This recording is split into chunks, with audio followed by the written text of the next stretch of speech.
Officials in Madison County face disagreements from each other while making decisions for the upcoming election cycle. Today's lengthy debate from within the Madison County Commission had to do with cutting costs while also keeping voters informed of their own registration in the lead up to those May primaries. News 19's Samson Tamajani explains.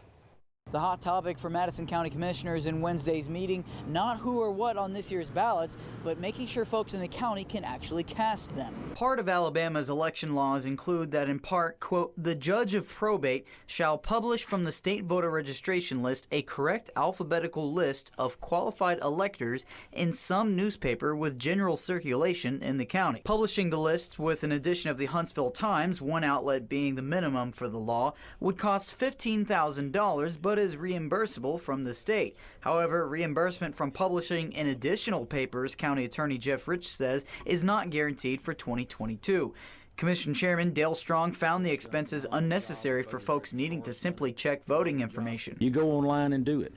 I can't imagine how many trees we're going to have to chop down to do this, but again, we're going to meet the federal law, and I commend the legal department, the probate judge, and everybody involved, but this is a pretty excessive expense to send a voters list out that I would probably guess that less than 1% of the people even look at a voters list. But Commissioner Violet Edwards interjected, pointing out one of the papers that would be denied readers access to double-check their voting registration is Speaking Out News, a black-owned community paper based in Huntsville. You can go into the recreation centers in North Huntsville. You can go to many of the larger churches, and people can pick up Speaking Out News free of charge.